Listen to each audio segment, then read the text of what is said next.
Hey there guys, it's Rick User here with AirgunWeb, and we have the new OneLeaf NV400 Commander, something like that. It's Commander NV400. There we go. So what is this thing? It is essentially an electronic optic. That's what we got here. So we've got an electronic scope. We've got day-night, so it's day and night. It comes with an illuminator if you guys want to run that. I'm really looking for this to be something I can just put on a gun and get good footage, right? So that's what I've really been wanting to do. And look, we have other products. We've got ATN. We've got some things that do that. Well, you know, variety is kind of cool, right? So more power to competition in the marketplace. This thing has some cool features that I really have been wanting. So first things first, we have HDMI out. So I've got this running to a recorder here that is just recording. It's just raw HDMI out, which I think is pretty stinking cool, which means that I can do stuff like this. I can hold this down, and now we can actually have the menu and kind of go through the various settings like right here. I think that is super cool, right? So I'm not going to go through everything today because there's way too much to dig into, but I do want to talk about some of the very cool features that have me super excited. So first off, if you've ever worked with electronic sight, especially if you're like shooting at night, you have no sense of depth. I mean, unless you have gone and you have set up like this bush is this many yards and that bush is so many yards, and you're going to be maybe shooting at a fixed distance. And if you have all that, great, because then you can range and you know what everything is, no problem. But if you're out just wandering at night, like we're going to go hunt jackrabbits or maybe coyote, and we're going to have varying distances, not knowing your range is basically means the difference between making your shot or not making your shot. And if you don't know your range, you're not going to get your shot, right? So this has an integrated range finder. So the first thing I want to show you guys is how that works, because that's pretty stinking cool. Let's hop out of the menu here. Okay. All right, so right now what we have is our basic reticle. We have a picture-in-picture at the top, which is pretty cool. I think that's going to be really awesome when you're like on a target, right? So you're on you're maybe just target shooting, and now you have your overview, but then you have like that picture-in-picture at the top, which kind of gives you a zoomed in, like right on your bull or something. I think that's cool. First of all, every reticle on this has the option to be either second focal plane or first focal plane. That's like a menu option, not a reticle option. So let me show you what happens if I zoom in here. And also your magnification, every click, like right now I've got it set to just go 1, 2, 3, 4.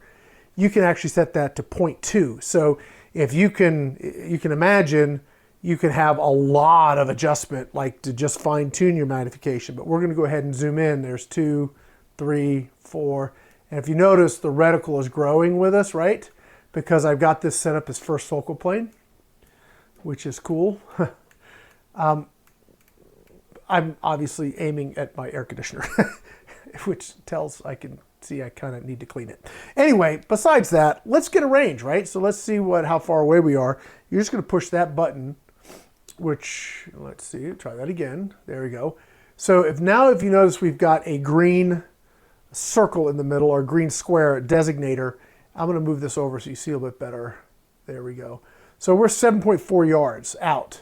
So if I block the rangefinder, that number is going to go away. There it goes. And then if I put my hand away, it acquires it again. Wherever that little green thing is, that's going to be your range. So if you're, aiming dead zero at a target or an animal or whatever, it's going to give you your range. And if you have done your homework and you know that, okay, let's say we're at 50 yards, I need to be 3 mils or 3 over, you've got that. I mean, it's so cool. Now, that isn't just, it looks like our designator switched on us. Let's see. We may have to change, well, we'll have to change our zero. I haven't zeroed this, so we'll have to work that out. Interesting how that changed on us. Anyway, we'll work on that. I have not zeroed this, so we're just working off here. So we'll see. All right, so let's go ahead and turn our laser off, our designator off. Oh, also, if you want to do something, you can do this. Let me show you this too.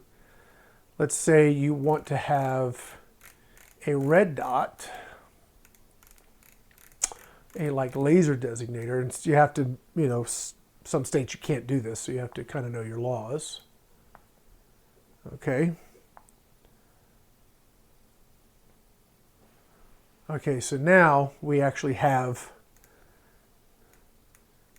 a laser, literally a red dot. You can, I don't know, you guys can't see it on my hand. Maybe you can in the GoPro, you can see that on my hand, but it actually projects a red dot. You can adjust that manually. All right, so that's pretty cool. So if you can see it on the wall over there. If you're trying to shoot something small and you don't even want to use the scope, you just want to put a dot on it, you have that option. I think it's pretty cool. That's going to change based on distance because it's obviously offset anyway, but it gives you something to aim with. I think that's kind of neat. Let's go back over to here. Let's talk about some of the other settings that we have. Let's see, let me turn that red dot off.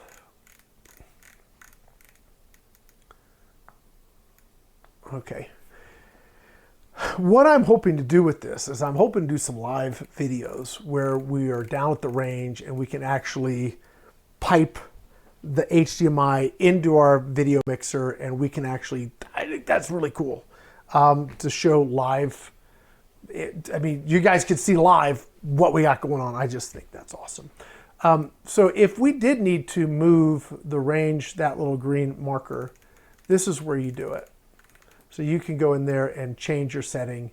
You probably want to zero your scope, make sure your scope, your reticle's where you want it, and then do your rangefinder so that it's where you need it to be when you're getting your range. So anyway, we'll deal with that when we get down to the range and sight this in. Okay, well, I saved it and then we'll exit out of here. Oh, let's look at some more menu options. So first of all, we have a bunch of different reticles. All of which, like I said, you can set these up. Like this is going to be, I think, have more hash marks. Let's see here. Yeah, so this has like different designations, different breakouts. I'd have to get the manual out, and you can print the manual out off their website. But you can see as we zoom in and out, the reticle stays with it. I'm going to try something. I'm going to move my designator over. So let me hold this down. And we're going to get our range. Oh, no, wrong button. Oh, boom, I hit the wrong button. Dadgummit. Let's try it again. Okay, so we're like off center there. So I'm going to hold the menu button down. And I'm going to go down to range marker align. Oh, now it's... I'm going to have to look at the manual on how to make that where we need it to be when we are zoomed in. And I may need to reach out to them as well. Anyway, all right, we're going to move past that and get distracted on that. Okay. I don't know. I'm like fixated on making that dead center. I'm going to leave it. I'm going to leave it alone. Just leave it. Okay. So let's move on to some other menu options. So we can change our reticle color. This is our position. This is going to be, yeah, you can have, this is basically your different 0 points. So like you can have 6 profiles. So you can have multiple guns you swap this to and then set this up and it'll automatically be zeroed. It looks like you have different settings that you can pick. If we pick number 2, it's got a completely different setup. So we're going to go back to 1. I think that's cool. So you can have a different reticle, different color, and change it to different guns. The other thing you can do is we have the ballistic parameters, and this is something that I'm super excited about to combine with the True Ballistics Crony that we just got in. Thank you, Utah Airguns, for sending that out. We're going to be doing some video work on that too.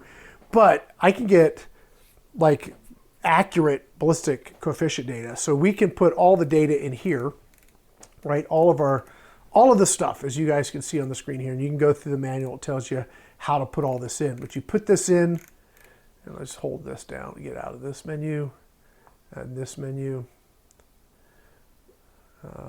Okay. Now, if you notice, it actually puts a designator on the target here. Let me zoom in, you guys can see a little bit better. And it actually puts where your impact, where you need to aim at this range. So gone are the days of having to remember, do I hold over, do I hold under? Once this is set up, I mean, in theory, this should give us what we need to be able to go out and put shots on target. I cannot wait to see if that actually works, because this is a 30 cal. It's not a super fast 30 cal. This is the JTS. Thank you, New England Airguns, by the way. So this guy here, if I get all my data right, I have my velocity, my initial velocity, I have my ballistic coefficient for whatever I'm shooting, which the True Ballistic Chrono is going to give me that. I could plug all that in, and now when I'm out, whether it's daytime, nighttime, or whatever, I can use the laser rangefinder, get on 0 or get on my target, and it's going to tell me where I need to hold over or under to make that shot happen. If it works, that's going to be really, really cool. I mean, I am looking forward to being able to work with such a thing. That's going to just be awesome. So we definitely need to get that. Gosh, that thing's bugging me where that thing's off to the side. I'll get that sorted out. I'm going to turn that off so it stops distracting me. All right. So let's go back and turn the ballistic calculator off. And you can have, like you have the different profiles, you can have different ballistic parameters profiles as well. And it may actually be tied to, hold on, it may be tied to your profile, which is, again, pretty stinking cool. So if you have different profiles, you can store all that stuff. Like if I have this gun and then I move this to a 25 cal or I move this to a 35 cal, whatever, I can have all that programmed in. At least I'll be pretty close right off the rip, which is awesome. So we're going to push this one, we're going to turn it off. Okay. All right, so the other feature we have here is we have to switch between first focal plane and second focal plane. So if I switch this to second focal plane, now I go back up to my reticle, and let's say we pick this one, number 1. Number 2, so we picked 2. I want 1. There we go. Let's go back.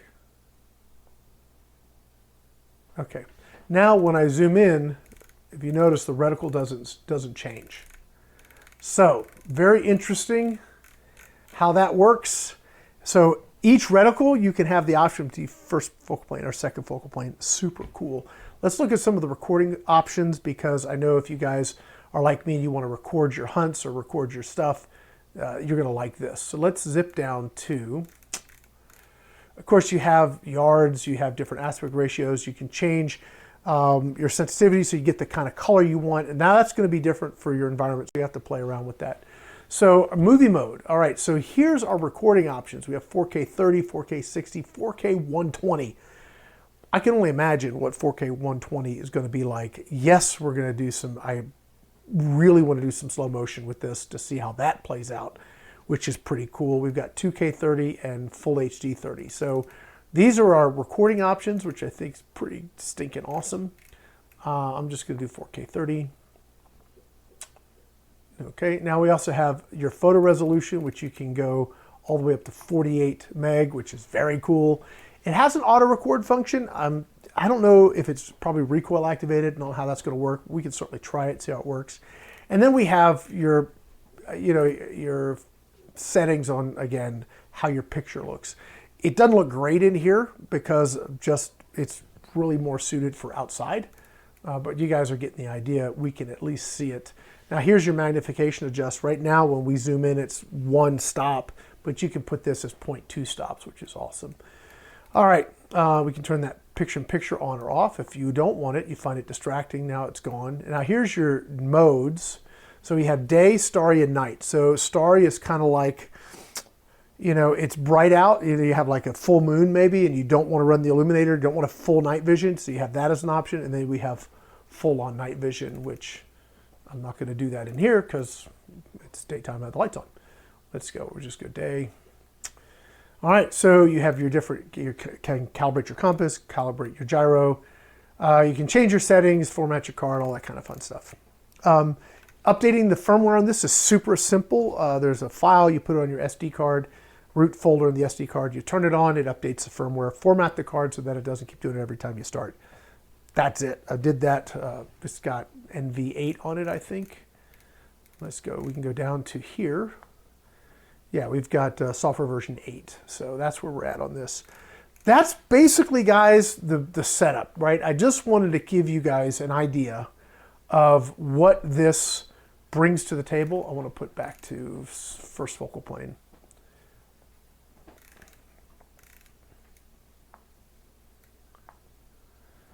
I think the whole menu system is actually also super easy to work. It's just this one knob. I think I am excited to see what we're going to get out of this when we get down to the range. I will be able to record on my external recorder. I'll be able to record on the chip inside. I don't know how all that's going to work. Like if I'm recording here, let's find out. If I hit record, so we're recording, we're still getting HDMI out. So it should be recording on the chip as well as externally. It's freaking cool. So there's so many cool things with this. I just cannot wait to, like I said, get this down the range. I'm excited, guys. We're going to have links to this. There's a discount code if you guys want to, take a look at this. I think they've got a pretty good discount with this. I'll have links to it down in the video description. Just so you guys know, I can't monetize any of this content because it's a night optic. So there you go. So we're going to say screw it and go ahead and just give links to everything. So if you guys are interested in the stuff we've got here, definitely check out the links in the video description. And hopefully we're going to be able to do a lot of cool stuff with this. Maybe we can get a couple more so that we can outfit several different guns. And we're going to continue working with ATN too, because ATN's got their whole Gen 5. It's supposed to have HDMI out too. I don't have one of those yet, but so I think, being able to show both is going to be very cool. As I said, competition is awesome. It helps the consumer get better products. So guys, that's going to be it for now. Again, if you want to know more about the stuff we're showing here, whether it's the rifle, again, New England Airguns, thank you for that. The scope, OneLeaf, when we get to the True Ballistic Crony, that's a Utah Airgun. Thank you for those guys. So we got a lot of things going on. I'm super excited to see how all this is going to come together. That's going to be it for now. Guys, my name's Rick here with AirgunWeb. Yeah, thanks so much for watching. See ya.